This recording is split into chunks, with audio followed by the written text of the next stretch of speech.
Yes, my name is Wallace Gator Bradley, and I'm host of the Bradley Report. Today is a very important day. We at Local 134, the International Brotherhood of Electrical Workers, Union Hall, but this is a day where candidates from around Cook County are coming to this pre-slating. I was able to get the challenge to share with you, my viewing and listening audience, about the importance of vaccination and the importance of the election. But without further ado, Madam Chairman.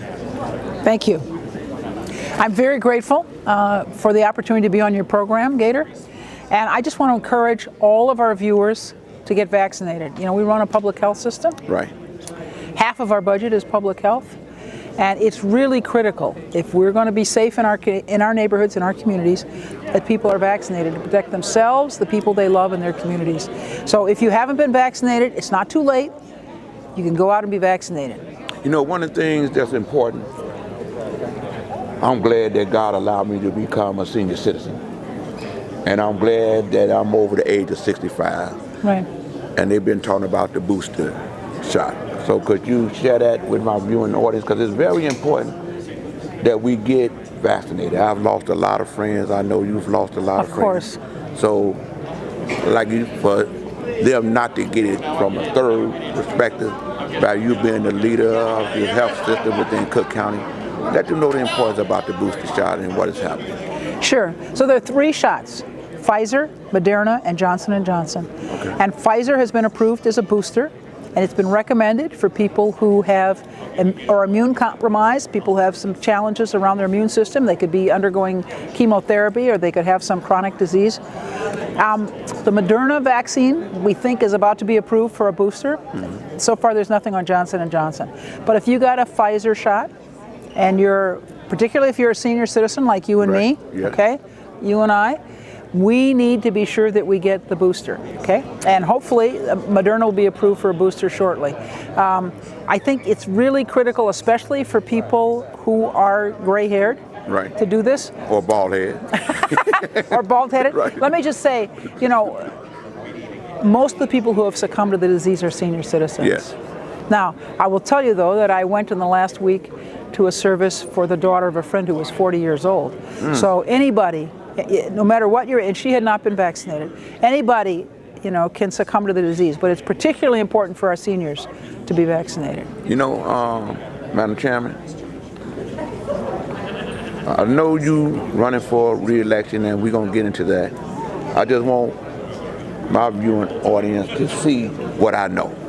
You know, we pretty much raise one another in this political Along thing, the way. Along the way.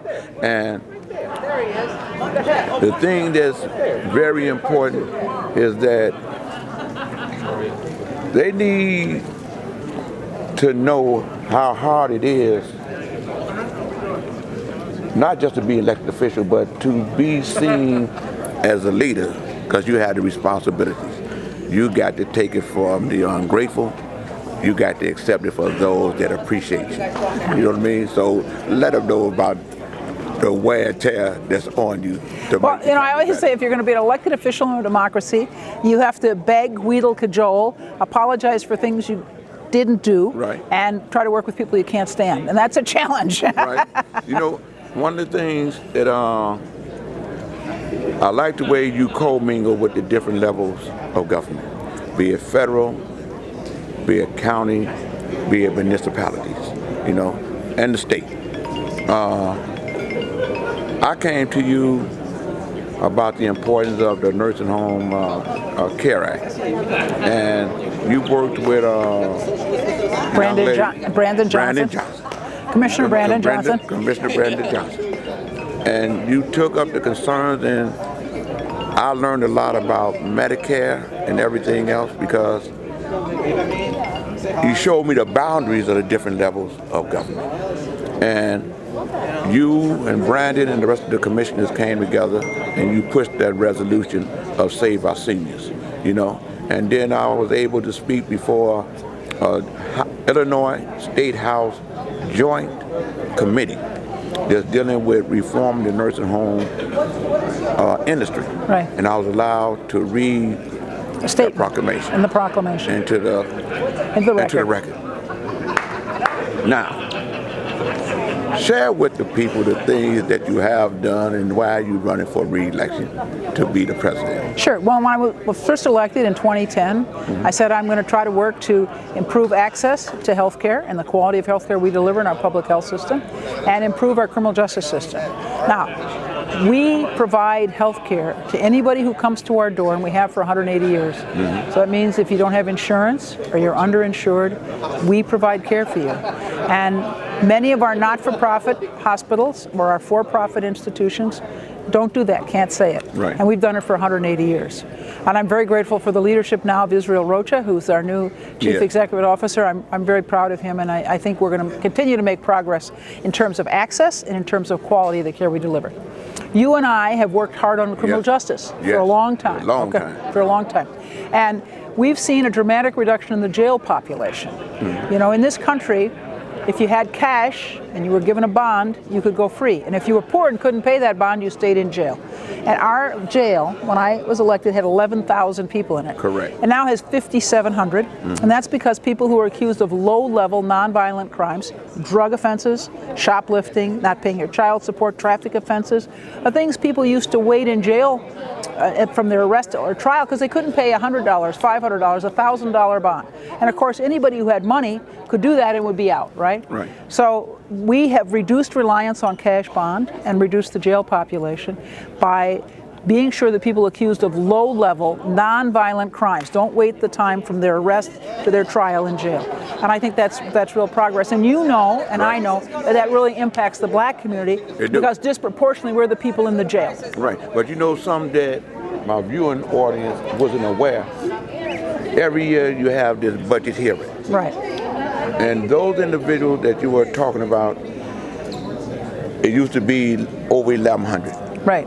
11,000. 11,000, I'm sorry. Over 11,000. Your viewing audience need to know the money that was being spent just to house those individuals that should have been out on the street because if they're able to pay their bond, they would be out. That was putting a dent within the budget. And that's why I'm glad that you were able to pass the various budgets since the time that you've been there, where you didn't have to put the weight on the taxpayers. It's very expensive. It costs $162 a day to keep somebody in the jail. So if you think about it, if somebody's poor and they can't pay their bond, in a week it's cost you more to house them than their bond was. Correct. You know? Correct. $162 a day, that's almost $200 a day, you know? So anyway, we have tried to reduce the size of the jail complex. We've torn down 2 divisions, and this year we're going to demolish 2 more. So we're reducing the size of the jail campus, and as I said, we're giving people who don't have a lot of money an opportunity, just as rich people have, to be out and to go to school, go to work, be with their families until their cases come up in court. Okay, and one last statement and one last question. The statement. I was talking with the chief of Hazel Crest Police Department, Mitchell Davis, and he's just been elected to be over all the districts police for the whole state. Okay. He had heard me As a chief of police association. Correct. Right. We were talking about solutions for people to become a part of supporting the code to help bring down the violence.